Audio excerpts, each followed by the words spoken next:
Hello dear students, कैसे हैं आप सभी। आशा करती हूँ आप सभी ठीक होंगे, स्वस्थ होंगे, अच्छे होंगे। आईसीटी वर्चुअल क्लासरूम देहरादून में आप सभी का स्वागत करती हूँ। मेरा नाम समता है। जैसा कि आप सभी जानते हैं बच्चों, क्लास 9th में आपका चैप्टर चल रहा है टिश्यूज, है ना। हम ऊतक वाले चैप्टर की बात कर रहे हैं।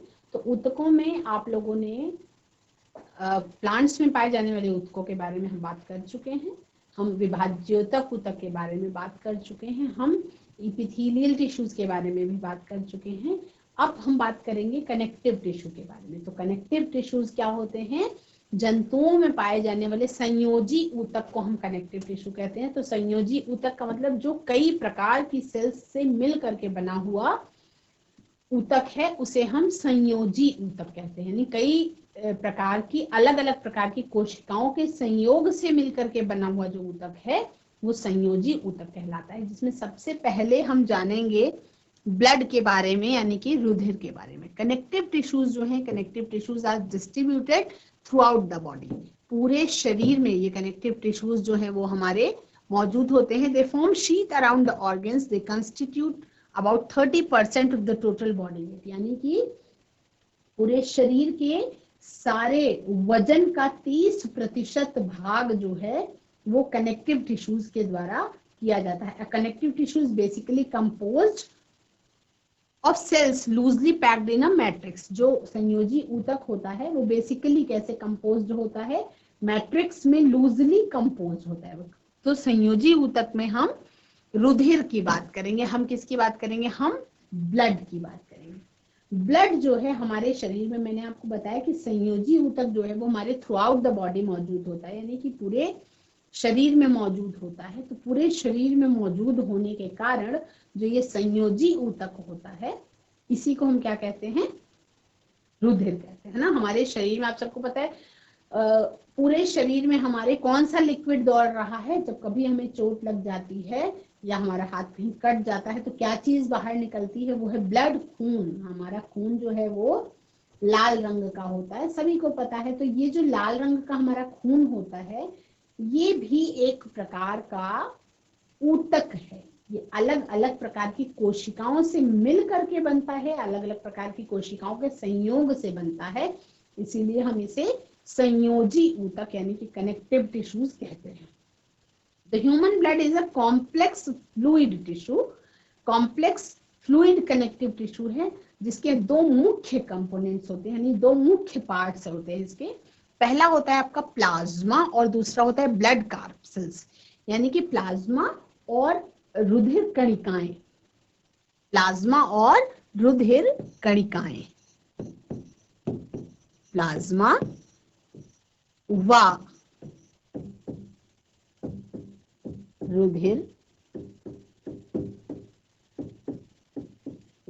कणिकाएं। ठीक है। तो प्लाज्मा क्या है? लाइट येलोइश विस्कस फ्लूइड है। It contains about 92% of water and about 7% of proteins. जो प्लाज्मा होता है उसमें 92% तक तो पानी होता है और 7% के करीब प्रोटीन होता है। जो 1% बचा, the rest of it consists of organic और इनऑर्गेनिक कॉन्स्टिट्यूएंट्स। हाँ, उसमें कुछ कार्बनिक और अकार्बनिक पदार्थ होते हैं, जैसे कि लवण होते हैं या हार्मोन्स होते हैं, है ना। लवण होते हैं या हार्मोन्स होते हैं। मैंने आपको बताया प्लाज्मा के कंपोजिशन के बारे में कि प्लाज्मा में 92% तक तो पानी होता है, 7% तक प्रोटीन्स होते हैं और 1% जो बचा वो क्या है? उसमें लवण होते हैं जो कार्बनिक और अकार्बनिक दोनों प्रकार के हो सकते हैं। अब हम ब्लड की बात करेंगे। पहला पार्ट हो गया आपका प्लाज्मा, दूसरा पार्ट है ब्लड कार्पसेल्स यानी कि रुधिर कणिकाएं। क्या है? रुधिर कणिकाएं। ये जो रुधिर कणिकाएं होती हैं बच्चों, makeup around 40% of the total volume of blood. यानी कि ये जो ब्लड कार्पसेल्स होती हैं 45% भाग जो ब्लड का है उसके 45% आयतन जो है वो कौन लेता है? आपका रुधिर कणिकाएं लेती हैं। रुधिर कणिकाएं जो होती हैं दे mainly include red blood cells. उसमें मुख्य तौर पे क्या क्या चीजें होती हैं?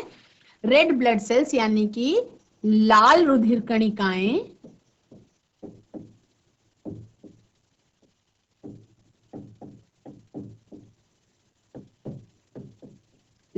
कणिकाएं श्वेत रुधिर कणिकाएं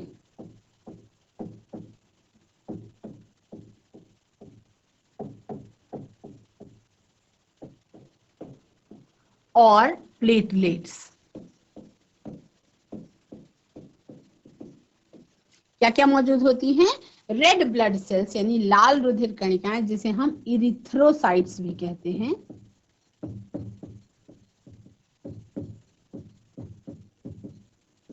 जिसे हम क्या कहते हैं? इरिथ्रोसाइट्स भी कहते हैं। व्हाइट ब्लड सेल्स यानी कि श्वेत रुधिर कणिकाएं, जिन्हें हम ल्यूकोसाइट्स भी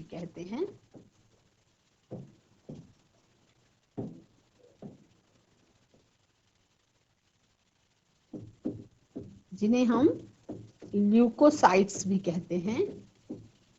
और ब्लड प्लेटलेट्स यानी कि हमारे रक्त में मौजूद प्लेटलेट्स है ना। आप सभी को पता है प्लेटलेट्स का नाम सभी बच्चों ने सुना होगा। जब भी कभी हम बुखार का अनुभव करते हैं तो हमारे ब्लड में प्लेटलेट्स का लेवल जो है वो डाउन होने लगता है। तो प्लेटलेट्स भी स्वस्थ होने के लिए बहुत महत्वपूर्ण है। सामान्य तौर पर 1.5 लाख से 3 लाख तक की संख्या इनकी होती है। ब्लड के टेस्ट में हमने देखा होगा। तो ब्लड प्लेटलेट्स भी जो है ब्लड का एक मुख्य भाग है। तो 3 प्रकार की कोशिकाओं से जो ये रुधिर है उसका कंपोजिशन होता है, आप सभी ने देखा। पहला होता है लाल रक्त कणिकाएं, लाल रुधिर कणिकाएं, जिन्हें हम रेड ब्लड सेल्स या आरबीसीज भी कहते हैं। दूसरे प्रकार की कोशिकाएं जो इस्तेमाल होती हैं अपना ब्लड के कंपोजिशन में, वो है व्हाइट ब्लड सेल्स यानी कि श्वेत रुधिर कणिकाएं, जिसको शॉर्ट फॉर्म में हम WBCs के नाम से जानते हैं। और तीसरे प्रकार की कोशिकाएं हैं जो ब्लड प्लेटलेट्स कहलाती हैं। तो ब्लड प्लेटलेट्स जो लाल रुधिर कणिकाएं हैं उन्हें हम इरिथ्रोसाइट्स कहते हैं, जो आपका साइंटिफिक नाम है। जैसे अगर कोई आप ब्लड रिपोर्ट देखते हैं तो ब्लड रिपोर्ट में आपको RBCs WBCs के सामने इरिथ्रोसाइट्स लिखा हुआ दिखाई पड़ेगा। कभी भी आप ब्लड के कंपोजिशन को जानने के लिए आपको कभी मौका लगे तो आप किसी की ब्लड रिपोर्ट को देख सकते हैं। उसमें आप देखेंगे कि RBCs जो हैं वो रेड ब्लड सेल्स का काउंट है ब्लड में, जिसको हम इरिथ्रोसाइट्स कहते हैं।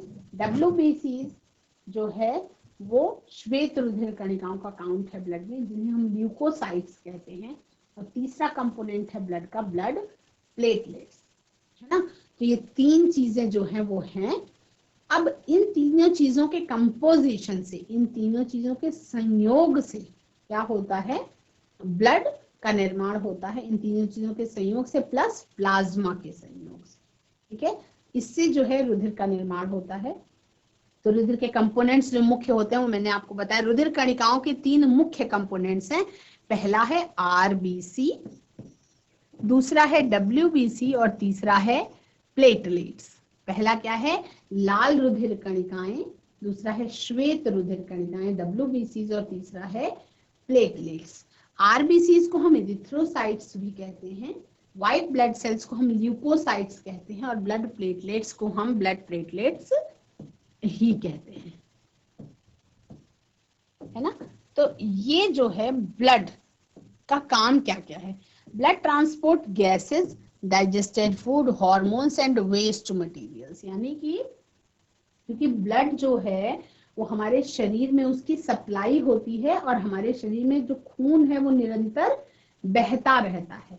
तो मतलब हॉर्मोन्स का जो परिवहन है वो ब्लड के थ्रू होता है। हमारे पोषक तत्वों का जो परिवहन है वो भी ब्लड के थ्रू होता है।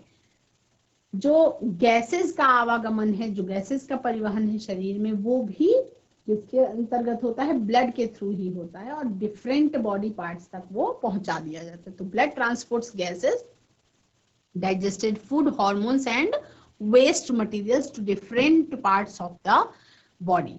तो व्हाइट ब्लड सेल्स के बारे में मैंने आपको बताया कि किसी भी, ये वाला आपको एक्टिविटी करना है, किसी की ब्लड रिपोर्ट का आपको अवलोकन करना है तब आपको कुछ ये नाम देखने को मिलेंगे। ल्यूकोसाइट्स यानी कि व्हाइट ब्लड सेल्स जो हैं उनमें भी अलग अलग तरीके की कणिकाएं मौजूद होती हैं। ये केवल आपको नाम दिखाने के लिए मैंने स्क्रीन पर लिखा है, आपको इसको ना तो याद करना है, बस जानना है। इसके लिए, इसको समझने के लिए आपको किसी की ब्लड रिपोर्ट को देखना होगा। बहुत सारे जब कभी भी बीमार होते हैं तो डॉक्टर्स ब्लड रिपोर्ट करवाते हैं, तो उस ब्लड रिपोर्ट को जब आप पढ़ेंगे तो आपको उसमें ये सारे कणिकाओं के नाम दिखाई पड़ेंगे। न्यूट्रोफिल्स, इसिनोफिल्स, बेसोफिल्स, लिम्फोसाइट्स और मोनोसाइट्स, ये अलग अलग तरीके के नाम दिखाई पड़ेंगे, जिसमें से न्यूट्रोफिल्स, इओसिनोफिल्स, बेसोफिल्स, लिम्फोसाइट्स और मोनोसाइट्स, ये सभी जो है ये WBCs का ही कंपोनेंट है, और प्लेटलेट्स होती हैं और एरिथ्रोसाइट्स जो होती हैं वो RBCs का कंपोनेंट होती हैं। ठीक है, अब ये तो हो गई ब्लड की बात। ये किसकी बात हो गई बच्चों? ब्लड की बात हो गई। तो ब्लड में आप सभी ने क्या क्या चीज पढ़ी? ब्लड में आप सभी ने क्या क्या चीज पढ़ी?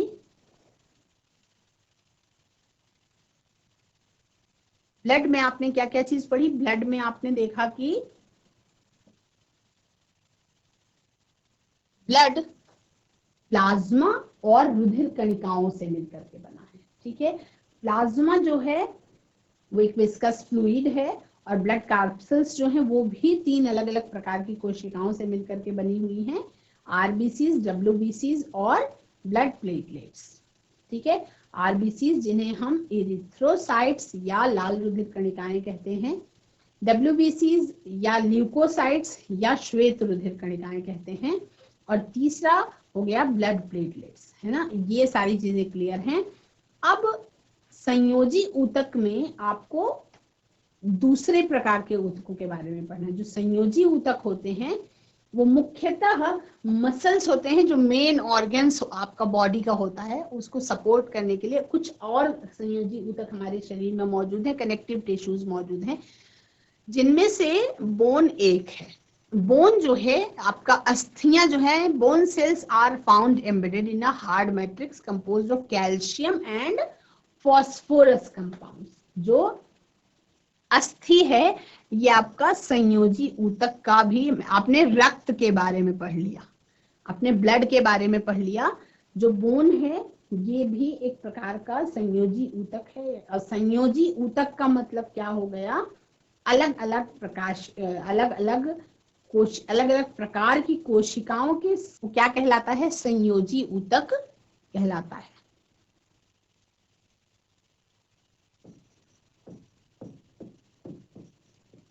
अलग अलग प्रकार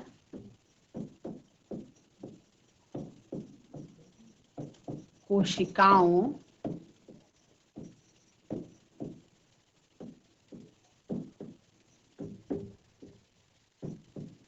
के संयोग से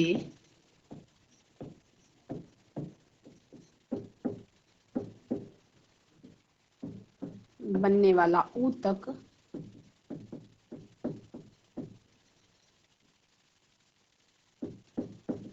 संयोजी ऊतक कहलाता है। अलग अलग प्रकार की कोशिकाओं के संयोग से बनने वाला जो ऊतक है वो क्या कहलाता है? संयोजी ऊतक कहलाता है। जिसमें आपने रुधिर के बारे में पढ़ लिया, आपने रक्त के बारे में, अभी आपको अस्थि यानी बोन के बारे में पढ़ना है। तो बोन क्या है? हड्डियां, जिनको हम सामान्य तौर पर कहते हैं, ये हड्डियां क्या है? Bone is a strong and non flexible connective tissue. यानी जो अस्थि है वो बहुत मजबूत और नॉन फ्लेक्सिबल है। हड्डी को हम जोड़ के अलावा किसी भी जगह से मोड़ नहीं सकते हैं। तो कनेक्टिव टिश्यू है वो एक प्रकार का, लेकिन नॉन फ्लेक्सिबल कनेक्टिव टिश्यू, यानी कि फ्लेक्सिबिलिटी नहीं है उसके अंदर, है ना। अगर हम चाहें कि इस जगह से हड्डी मुड़ जाएगी तो क्या पॉसिबल है? पॉसिबल नहीं है। तो मतलब वो फ्लेक्सिबल नहीं है। और कपड़ा जो है, कपड़े को हम किसी भी जगह से ऐसे मोड़ सकते हैं। तो मतलब ये क्या है? कनेक्टिव टिश्यू अगर हम इसको कहें तो फ्लेक्सिबिलिटी में आपको समझाने की कोशिश कर रही हूँ। ये है फ्लेक्सिबल है, किसी भी तरह से मुड़ तोड़ जाता है, लेकिन आपके हाथ की हड्डी जो है वो किसी भी तरह से मुड़ तोड़ नहीं सकती। तो जो नॉन फ्लेक्सिबिलिटी का मतलब है कि ऐसे कनेक्टिव टिश्यूज हैं, अस्थियां जो है ऐसे संयोजी ऊतक हैं जो नॉन फ्लेक्सिबल होती हैं, जो ऐसे संयोजी ऊतक हैं जो फ्लेक्सिबल नहीं होती, मतलब उसको किसी भी समय किसी भी दिशा में हम मोड़ नहीं सकते हैं, है ना। कुछ जोड़ों पर थोड़ा सा मूवमेंट होता है हड्डियों में, अदरवाइज हड्डियों में मूवमेंट, अगर जोड़ नहीं है तो मूवमेंट नहीं हो पाता। इट फॉर्म्स द पूरा फ्रेमवर्क बनाता है, मतलब हमारे पूरे शरीर का ढांचा, मनुष्य के शरीर का पूरा ढांचा जो है वो कौन बनाता है? मनुष्य के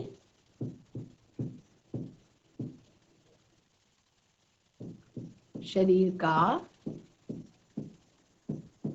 पूरा ढांचा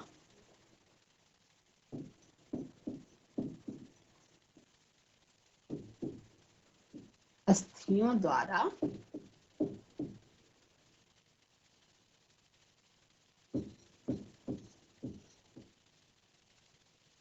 बनता है। मनुष्य के शरीर का पूरा ढांचा जो है वो कैसे बनता है?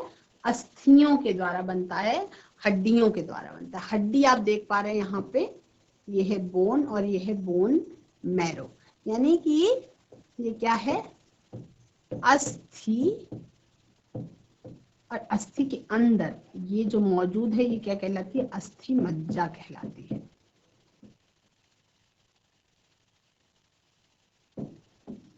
अस्थि मज्जा कहलाती है ना। बोन क्या है? Bone is a strong and non flexible connective tissue, it forms the framework that supports the body.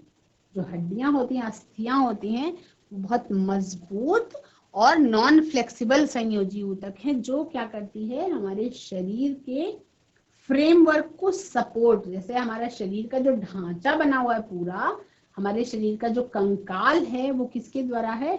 वो भी अस्थियों के द्वारा बना हुआ है। तो मनुष्य के शरीर का ढांचा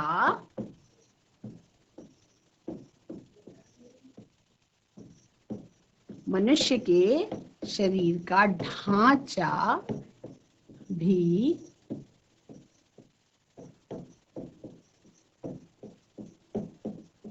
अस्थियों द्वारा बना है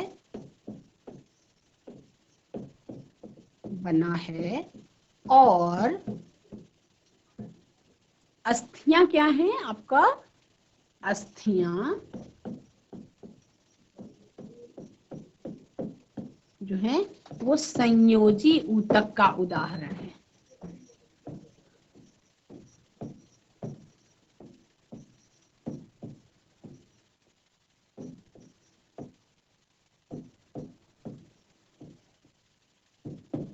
अस्थियां क्या है? संयोजी ऊतक का उदाहरण है। तो अस्थियों का जो डायग्राम है ना, ये वाला डायग्राम सभी बच्चों को बनाना है ना। आपको अगर अस्थियों के बारे में लिखने को आता है तो आपको ये वाला डायग्राम बनाना है, जिसमें लेवलिंग करके आपको अस्थि और अस्थि मज्जा, बोन और बोन मैरो की लेवलिंग भी करनी है। इसका डायग्राम सभी बच्चे बनाएंगे, बहुत इजी है ना। थोड़ा सा आप इस तरीके से ऐसे बनाएंगे और उसके बाद इसको ऐसे करके ऐसे कनेक्ट कर देंगे, और यहाँ पे बीच में आप सब गैप देंगे, इसको पूरा क्लियर कर देंगे। कलरफुल भी बना सकते हैं और सामान्य पेन से भी बना सकते हैं, है ना। तो ये हो गया बोन। बोन क्या है? स्ट्रॉन्ग और नॉन फ्लेक्सिबल कनेक्टिव टिश्यू, यानी कि अस्थि भी एक प्रकार का संयोजी ऊतक है। अस्थि भी, अस्थि का मतलब हड्डियां, हड्डियां भी एक प्रकार का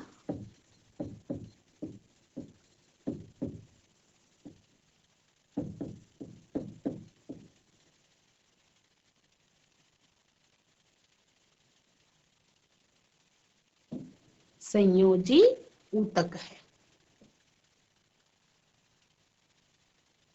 अस्थि के बाद बच्चों नेक्स्ट जो कनेक्टिव टिश्यू आपको पढ़ना है वो है उपास्थि।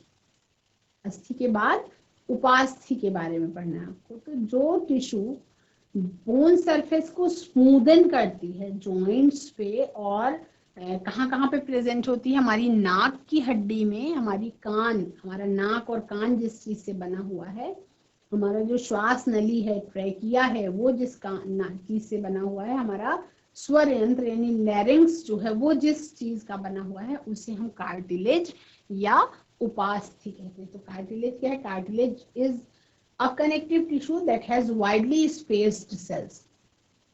कार्टिलेज जो है, जो उपास्थियां हैं, वो एक प्रकार का संयोजी ऊतक हैं जिनकी कोशिकाओं के बीच में बहुत ज्यादा स्पेस होता है। ठीक है। The solid matrix of cartilage is composed of proteins and sugars.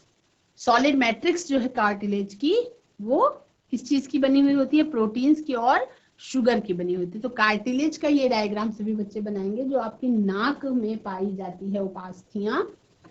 उसका डायग्राम कुछ ऐसा होता है जिसमें आपको पीछे नेजल बोन यानी नाक की हड्डी दिखाई पड़ रही है और अपर लेटरल कार्टिलेज और लोअर लेटरल कार्टिलेज भी आपको दिखाई पड़ रही है। तो ये भी उपास्थि भी क्या है? उपास्थि भी एक संयोजी ऊतक है। संयोजी ऊतक है क्या? उपास्थि, कार्टिलेज भी एक संयोजी ऊतक है। इसका सबसे अच्छा एग्जांपल है आपकी नाक की हड्डी, आपके कान की हड्डी। देखिए थोड़ा कड़ी है लेकिन फिर भी हल्की फ्लेक्सिबिलिटी है उसमें, है ना। तो ये भी संयोजी ऊतक का एक रूप है। उपास्थियां भी संयोजी ऊतक का एक रूप है। अब नेक्स्ट आपको इसको नोट करना है, इसलिए मैं स्क्रीन से हटूंगी, आपको इसको नोट करना है। मैं पॉइंट वाइज आपको समझाऊंगी। आपको बोन और कार्टिलेज के बीच क्या अंतर है ये समझ के इसको अपनी कॉपी में आपको नोट करना है। तो सभी बच्चे अपना नोटबुक लेके तैयार हो जाएंगे और इसको जो है अपनी कॉपी में सभी बच्चे नोट करेंगे। इंग्लिश में जिन बच्चों को लिखना है वो स्क्रीन से कॉपी कर सकते हैं और हिंदी में जिन बच्चों को लिखना है वो मेरी आवाज को सुन करके इसको कॉपी कर सकते हैं। एक तरफ आप लिखेंगे बोन यानी कि हड्डियां और दूसरी तरफ आप लिखेंगे, बोन मतलब अस्थियां, और दूसरी तरफ लिखेंगे कार्टिलेज यानी कि उपास्थियां। क्या क्या लिखना है? अस्थियां, और दूसरी तरफ लिखेंगे कार्टिलेज यानी कि उपास्थियां। बोन में, हड्डियों में यानी कि अस्थियों का पहला पॉइंट है strong and non flexible connective tissue. Strong and non flexible connective tissue यानी कि मजबूत और नॉन फ्लेक्सिबल संयोजी ऊतक है कौन? अस्थियां। जब हम कार्टिलेज की बात करेंगे तो लिखेंगे it is a flexible connective tissue, यानी कि उपास्थियां जो हैं वो फ्लेक्सिबल संयोजी ऊतक होती हैं। बोन का सेकेंड पॉइंट लिखेंगे it has a hard matrix made of proteins, calcium and phosphorus. अस्थियों का लिखेंगे इसमें हार्ड मैट्रिक्स प्रेजेंट होती है जो प्रोटीन, कैल्शियम और फॉस्फोरस की मिल करके बनती है। बोन में लिखेंगे इसमें हार्ड मैट्रिक्स प्रेजेंट होती है जो कि प्रोटीन्स, कैल्शियम और फॉस्फोरस से मिल करके बनती है।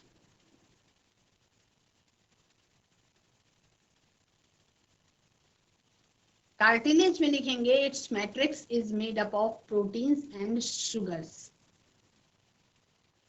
उपास्थियों में लिखेंगे कि मैट्रिक्स जो है, उपास्थियों के अंदर जो मैट्रिक्स होती है वो प्रोटीन्स और शुगर्स की मिलकर के बनती है।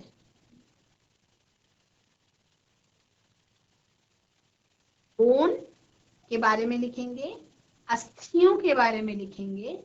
Point number 3, it can not be bent,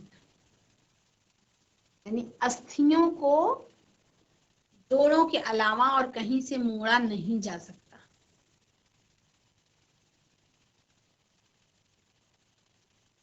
अस्थियों को कहीं से भी मोड़ा नहीं जा सकता है। और कार्टिलेज के नीचे लिखेंगे इट कैन बी बेंट, यानी उपास्थियों को मोड़ा जा सकता है।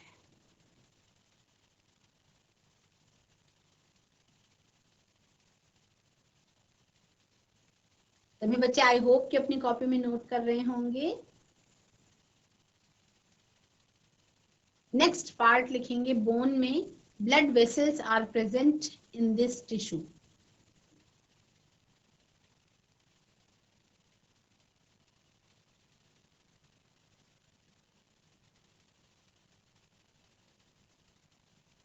बोन्स में लिखेंगे कि blood vessels are present in this tissue, यानी रक्त वाहिकाएं इस ऊतक में मौजूद होती हैं, किसमें, ब्लड टिश्यूज में, और blood vessels are absent from this tissue, यानी कि अस्थियों में जो है वो ब्लड प्लेटलेट्स मौजूद हैं, लेकिन जब हम उपास्थियों की बात करते हैं तो उसमें ब्लड प्लेटलेट्स जो है वो मौजूद नहीं होते, ब्लड वेसल्स जो है वो कार्टिलेज में मौजूद नहीं होते हैं। बोन में नेक्स्ट पॉइंट लिखेंगे, it provides shape and skeletal support to the body.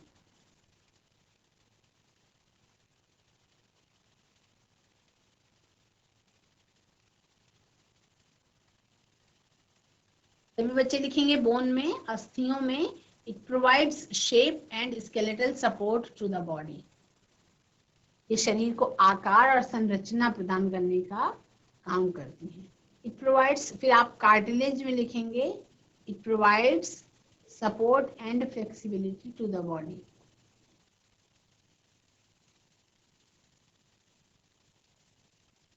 Cartilage में क्या लिखेंगे, it provides support and flexibility to the body.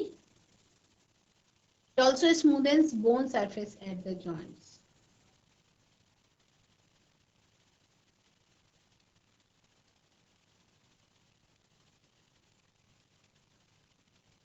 और बोन में लिखेंगे last point, it forms the skeleton, ये शरीर के ढांचे का निर्माण करते हैं।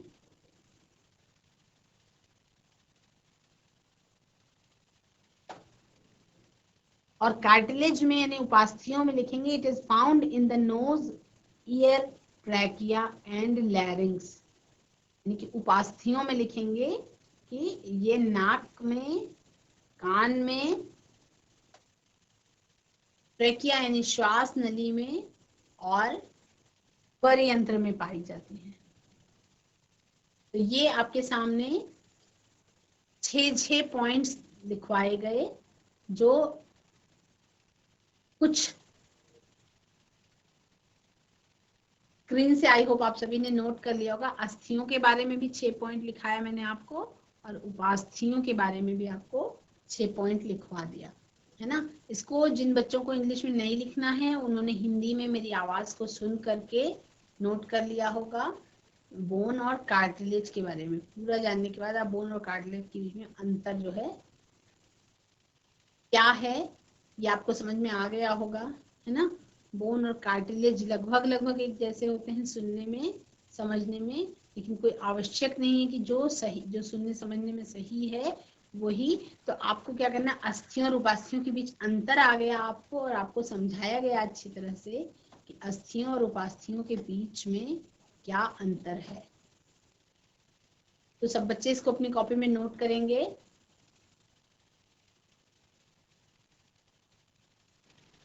सभी बच्चे नोट कर चुके होंगे, आई होप आप सभी बच्चे नोट कर चुके होंगे। अस्थियों और उपास्थियों के बीच में अंतर आप लोगों को लिखना था। संयोजी ऊतक में बच्चों आपने 3 प्रकार के संयोजी ऊतक के बारे में पढ़ लिया। आपने ब्लड के बारे में, रुधिर के बारे में पढ़ लिया, आपने अस्थियों यानी बोन्स के बारे में पढ़ लिया, और आपने उपास्थियों यानी कि कार्टिलेजेस के बारे में पढ़ लिया। फाइनली आपको बोन और कार्टिलेजेस जो हैं वो अलग से कराया भी गया। मैंने आपको कार्टिलेजेस और बोन्स में अंतर भी करवा दिया। आप स्क्रीन से इंग्लिश में सभी बच्चों ने कॉपी किया होगा, और हिंदी में भी मैंने बताया, जिससे आप अपनी कॉपी में इसको कॉपी कर सकते हैं, है ना। अब एक प्रकार का संयोजी ऊतक है जिसे हम कहते हैं लिगामेंट्स। अभी कभी भी चोट लगने पर, कभी मेरे शब्दों को ध्यान से सुनेंगे, कभी भी किसी को चोट लग जाती है तो कहते हैं कि हेयर लाइन फ्रैक्चर हो गया या लिगामेंट फ्रैक्चर हो गया। तो ये क्या स्थिति है, जब हमारी हड्डी नहीं टूटी तो ऐसी क्या चीज है जो फ्रैक्चर हो गई। 2 हड्डियां जो है बच्चों ना, जोड़ पे कुछ लिगामेंट्स से जुड़ी हुई होती हैं। है ना। तो लिगामेंट्स में भी कभी कभी क्या होता है, फ्रैक्चर हो जाता है, तो वो हम सामान्यतः पे डॉक्टर्स के मुंह से सुनते हैं कि लिगामेंट फ्रैक्चर हो गया। तो लिगामेंट्स क्या है? लिगामेंट्स क्या है? Two bones are connected to each other by another type of connective tissue called ligaments. आप देख रहे हैं जैसे आपकी उंगलियां हैं जो, तो उंगलियों में छोटे छोटे हड्डियों के टुकड़ों से मिल करके ये उंगलियां बनी हैं। एक उंगली में भी 1 और 2 जोड़ लगा हुआ है। तो ये जो जोड़ है, उसके बाद फिर ऐसे 5 उंगलियां हैं, फिर उसके बाद हमारी कलाई आती है। तो कलाई में भी, ये कलाई हम मोड़ पा रहे हैं, तो क्या है, कुछ ना कुछ लिगामेंट्स यहाँ पे लगे हुए हड्डियों के ऊपर। तो वो संयोजी ऊतक जो हड्डियों को एक दूसरे से जोड़ने का काम करते हैं, अस्थियां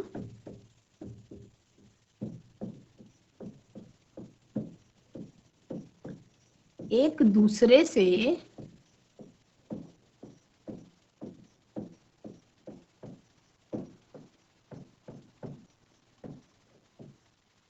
लिगामेंट द्वारा जुड़ी हुई होती है।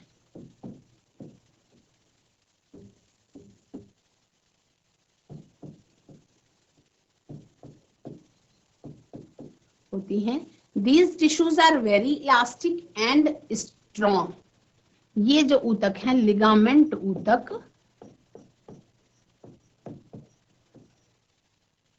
लिगामेंट ऊतक जो हैं बहुत इलास्टिक होते हैं और मजबूत होते हैं, लेकिन कभी कभी चोट लगने पर ये भी टूट जाते हैं,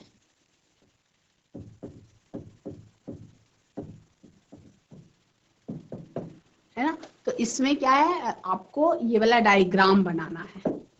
सभी बच्चों को क्या करना है, ये वाला डायग्राम बनाना है। ये जो डायग्राम है ये क्या है, ये लिगामेंट्स को शो करता है। Ligaments bind bone to bone, यानी कि एक हड्डी से दूसरी हड्डी को जोड़ने के लिए कौन काम आता है, लिगामेंट्स ही काम आते हैं, है ना। तो जॉइंट कैप्सूल पे लिगामेंट्स जो है वो लगे हुए होते हैं, और ये एक हड्डी से दूसरी हड्डी को जोड़ने का काम करते हैं। तो आप देख रहे हैं जैसे हमारी ये जो रिस्ट है, ये जो हड्डियां हम ऐसे मोड़ पा रहे हैं, मुट्ठी इस तरह से मुट्ठी बन भी रही है और मुट्ठी खुल भी रही है, मुट्ठी बन भी रही है और मुट्ठी खुल भी रही है। तो हर एक हड्डी पे जो जोड़ लगे हुए हैं, ये लिगामेंट्स के थ्रू लगे हुए हैं। हमारी कलाई जो है, कलाई अगर हमारी उंगलियों के साथ अटैच्ड है, तो ये भी लिगामेंट्स के कारण जुड़ी हुई है। जॉइंट कैप्सूल्स पे ये लिगामेंट्स जो है मौजूद होते हैं, और लिगामेंट्स जो हैं वो एक दूसरी हड्डी को जोड़ने के लिए होते हैं, बहुत मजबूत होते हैं, फ्लेक्सिबल होते हैं, और ये एक प्रकार का संयोजी ऊतक है। तो लिगामेंट्स जो हैं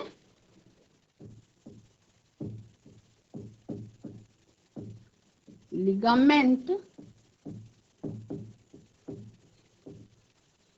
संयोजी ऊतक का एक उदाहरण है।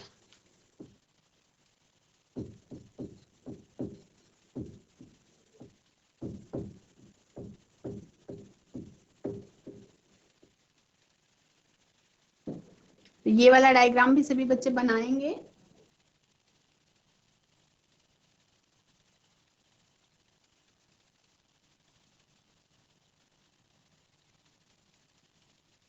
बच्चों, नेक्स्ट जो पार्ट है संयोजी ऊतक का, उसे हम कहते हैं टेंडन्स। क्या कहते हैं, टेंडन्स।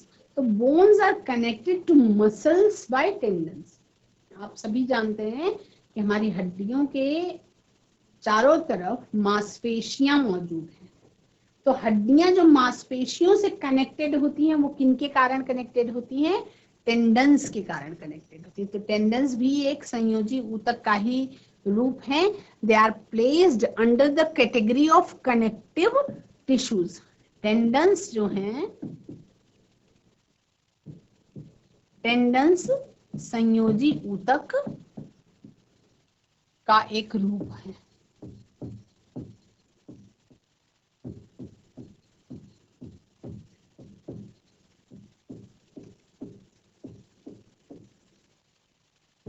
टेंडन्स भी हैं जो संयोजी ऊतक का एक रूप है। Tendons are fibrous tissues with great strength but limited flexibility. Tendons जो हैं वो फाइब्रस टिश्यूज हैं, जैसा कि आप देख रहे हैं बहुत सारे फाइबर्स वाले टिश्यूज हैं। ये बहुत मजबूत होते हैं, इनकी स्ट्रेंथिंग पावर जो है वो बहुत मजबूत होती है, लेकिन फ्लेक्सिबिलिटी जो है थोड़ा लिमिटेड होती है, बहुत ज्यादा फ्लेक्सिबल ये नहीं होते हैं। आप देख रहे हैं स्क्रीन में बोन है, बोन के साथ स्केलेटल मसल्स अटैच्ड हैं और टेंडन्स जो है उनको हम कहते हैं मसल्स के साथ हड्डियों को जोड़ने के लिए टेंडन्स जो है वो हेल्प करते हैं। तो इसका भी सभी बच्चे क्या करेंगे, डायग्राम बनाएंगे।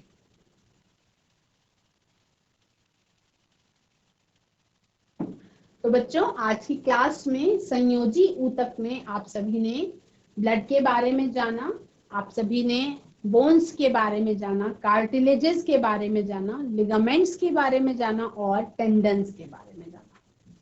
इनमें किसी भी प्रकार का कंफ्यूजन होने पर आप चैट के माध्यम से या हैंड रेज के माध्यम से क्वेश्चन कर सकते हैं। आज की क्लास में इतना ही बच्चों। That's all for today. Have a nice day. Take care.